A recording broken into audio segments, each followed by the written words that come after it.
Everyone. Force topic चल रहा था और फोर्स टॉपिक में आज पढ़ना है फोर्स।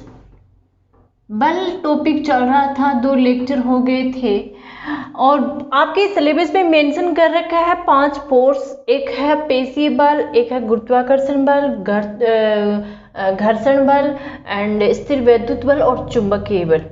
आज स्टार्ट करते हैं पेशीय बल। पेशीय बल मस्कुलर फोर्स। पेशीय बल देखते हैं पेशीय बल क्या होता है। किसी मेज पे बुक पड़ी है, आपकी स्टडी टेबल पर, मान लीजिए आपकी स्टडी टेबल पर बुक पड़ी है। इस बुक को आपको उठाना है। कैसे उठाओगे? क्या इसे बिना छुए आप उठा सकते हो? नहीं उठा सकते। पानी से भरी हुई एक बाल्टी है, इस बाल्टी को उठाना है, क्या आप उठा सकते हो? इसे बिना छुए क्या आप उठा सकते हो? नहीं उठा सकते। तो कहने का मतलब ये है कि पेशीय बल में किसी वस्तु पर बल लगाने के लिए, पेशीय बल में किसी वस्तु पर बल लगाने के लिए उसे उसके साथ संपर्क होना जरूरी है। उस वस्तु के साथ में संपर्क होना जरूरी है।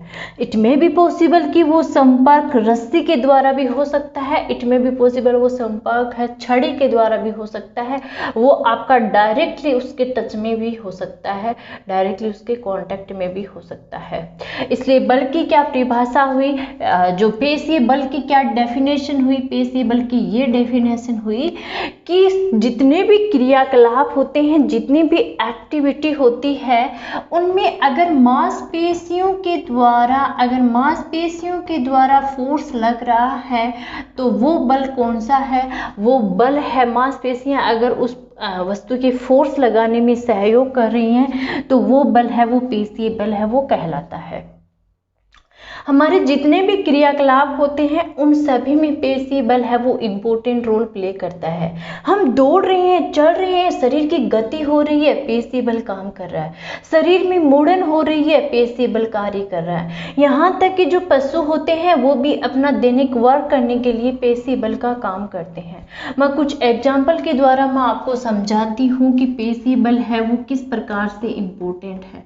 फॉर एग्जाम्पल देख रहे हैं, आपका उठना, आपका चलना, आपका बैठना, आपका बोलना, आपका हंसना, आपका रोना, आपका खाना खाना, आपका काम करना, हर प्रकार की जो एक्टिविटी है उसमें पेशीय बल है इम्पोर्टेंट रोल प्ले करता है।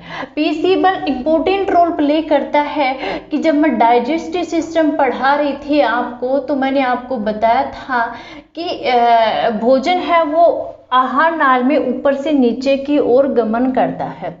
जब भोजन है आहार एलिमेंट्री कैनाल में क्रमागुंचन गति के द्वारा ऊपर से नीचे की ओर गति करता है तो उस भोजन में क्या है, उस आहार नाल में पेशीय बल है वो लगता है, वहां पर भी पेशीय बल है वो लगता है। जैसे रेस्पिरेशन कर रहे हैं, रेस्पिरेशन में पेशीय बल है वो इम्पोर्टेंट होता है, रेस्पिरेशन में पेशीय बल इम्पोर्टेंट होता है। रेस्पिरेशन में पेशीय बल किस प्रकार से इम्पोर्टेंट होता है कि लंग्स बाहर से ऑक्सीजन ले रहे हैं, माउथ के द्वारा लंग्स के अंदर है वो ऑक्सीजन जा रही है, एयर जा रही है, हवा जा रही है, एंड जो इम्प्योर हवा होती है उसको लंग्स के द्वारा, लंग्स से मुंह के द्वारा बाहर निकाला जाता है। तो जो हवा के आदान प्रदान होता है जिसमें लंग्स इम्पोर्टेंट रोल प्ले करते हैं, वहां पर भी पेशीय बल लगता है। कहने का मतलब ये है कि वहां पर क्या है, वहां पर भी डायरेक्ट कांटेक्ट में आ रही है मसल्स, मांसपेशियों के, वहां पे भी पेशीय बल लग रहा है।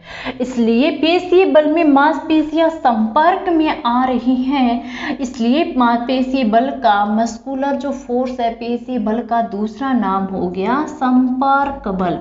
पेशीय बल किस प्रकार का बल है? पेशीय बल संपर्क बल है। दूसरे फोर्स की बात करते हैं, दूसरे फोर्स है स्थिर वैद्युत बल। स्थिर वैद्युत बल, स्थिर वैद्युत बल को कहा जाता है इलेक्ट्रोस्टैटिक फोर्स। इलेक्ट्रोस्टैटिक फोर्स स्थिर वैद्युत बल। स्थिर वैद्युत बल को एक एग्जाम्पल के द्वारा आपको समझना होगा।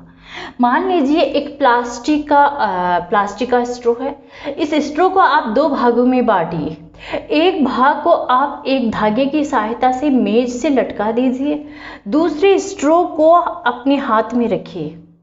अब दूसरी स्ट्रोक के एक सिरे को अपने हाथ में रखकर जो दूसरा सिरा है उस सिरे को कागज की शीट से रगड़िए। रगड़ने के बाद में जो मेज से धागे से लटकाया हुआ स्ट्रो था उसके निचले सिरे के पास में लेकर जाइए। आप क्या देखते हो वहां पे, क्या ऑब्जर्वेशन करते हो? दूसरी सिचुएशन ये आती है कि जो धागे से लटकाया हुआ स्ट्रो था, जो मेज से लटकाया हुआ स्ट्रो था विद धागा, तो उस स्ट्रो को भी, उसके दूसरे सिरे को भी उससे कागज की शीट से रगड़िए। देन जो दूसरा स्ट्रो था जो हाथ में था, जो ऑलरेडी कागज की शीट से रगड़ा हुआ था, अब उस सिरे को मेज से लटके हुए स्ट्रो के सिरे के पास में लेकर जाइए। अब क्या आप ऑब्जर्वेशन करते हो? इलेक्ट्रोस्टैटिक फोर्स में आप इस प्रकार का ऑब्जर्वेशन करोगे कि पहली स्थिति में तो ये होगा कि जो दोनों स्ट्रो थे, यानी कि जो धागे से मेज से लटका हुआ स्ट्रो था, जब उसको हाथ में कागज की शीट से रगड़ा हुआ स्ट्रो पास में लेकर जाओगे तो वो आकर्षित होंगे। दूसरी सिचुएशन में होगा ये कि जब स्ट्रो को उस दूसरे मेज से लटके हुए स्ट्रो जो कि अब कागज की शीट से रगड़ चुके हैं उसके पास में लेकर जाओगे तो वो दोनों प्रतिकर्षित होंगे, यानी कि दोनों अलग अलग होंगे। इसलिए स्थिर वैद्युत बल की क्या डेफिनेशन हुई? स्थिर वैद्युत बल की यही डेफिनेशन हुई कि स्थिर वैद्युत बल में दो आवेशों के बीच में फोर्स लग रहा है। इट मे बी पॉसिबल वो फोर्स अट्रैक्टिव हो सकता है, इट मे बी पॉसिबल वो फोर्स रिपल्सिव हो सकता है, लेकिन स्थिर वैद्युत फोर्स में दो आवेशों के बीच में जो है वो बल लगता है। यहाँ पे जो स्ट्रो था वो स्ट्रो एक इलेक्ट्रोस्टैटिक फोर्स, जो अभी स्ट्रो का मैंने एग्जांपल दिया है, वो स्ट्रो इलेक्ट्रोस्टैटिक फोर्स है, वो उपार्जित, यानी स्ट्रो इलेक्ट्रोस्टैटिक आवेश है वो उपार्जित कर लेता है। ये ही एक जो है वो स्ट्रो ही एक किसका एग्जाम्पल है? ये स्थिर वैद्युत फोर्स का एक अच्छा एग्जाम्पल है आपके सामने जो प्रस्तुत किया है।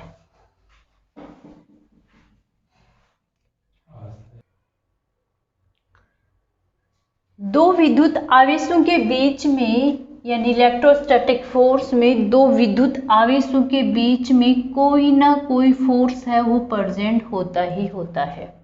ये कंपल्सरी होता है कि इनके बीच में कोई ना कोई बल है जो है दो आवेशों के बीच में बल, कोई ना कोई बल नहीं, दो आवेशों के बीच में जो इलेक्ट्रोस्टैटिक फोर्स है वो हमेशा मौजूद होता है। विद्युत आवेश है वो दो प्रकार के होते हैं। एक होता है धनात्मक और एक होता है ऋणात्मक। एक होता है पॉजिटिव आवेश और एक होता है नेगेटिव आवेश। अब एक छोटा सा एक कॉन्सेप्ट आता है जो कि इम्पोर्टेंट है। कॉन्सेप्ट ये है कि जब शीशे की छड़ को जो शीशे की जो छड़ होती है उसे रेशम के कपड़े के साथ में रगड़ने पर शीशे की छड़ है वो धनात्मक आवेश ग्रहण कर लेती है। दूसरा कॉन्सेप्ट ये है जो कि आई थिंक 2015 या 16 में एक वन पाल का पेपर हुआ था, शायद उसमें पूछा हुआ था, मुझे क्लियर नहीं है, लेकिन ये पूछा हुआ है कि जो रबड़ की छड़ होती है, रबड़ की छड़ को जब फर के साथ में रगड़ा जाता है तो रबड़ की छड़ है वो नेगेटिव आवेश है वो ग्रहण कर लेती है। ये दो कॉन्सेप्ट हैं, इनको ध्यान में रखना है। जो आवेश होते हैं, जो मूल कण होते हैं, उन मूल कण में दो जो आवेश है वो जो प्रेजेंट होते हैं, उनमें प्रेजेंट होता है प्रोटॉन जो कि पॉजिटिव होता है, और उनमें प्रेजेंट होता है न्यूट्रॉन जो कि नेगेटिव होता है। प्रोटॉन और इलेक्ट्रॉन पॉजिटिव और नेगेटिव है वो जो प्रेजेंट होते हैं। ये जो इलेक्ट्रोस्टैटिक फोर्स में जो आवेश होते हैं पॉजिटिव और नेगेटिव है, ये मैंने आपको बताया कि इलेक्ट्रोस्टैटिक फोर्स है वो इट में बी पॉसिबल अट्रैक्टिव, इट में बी पॉसिबल रिपल्सिव। यानी कि जब समान समान होंगे, यानी दो आवेश जब समान समान होंगे, समान समान की श्रेणी में आएगी, तो वहाँ पे रिपल्सिव यानी प्रतिकर्षित होंगे।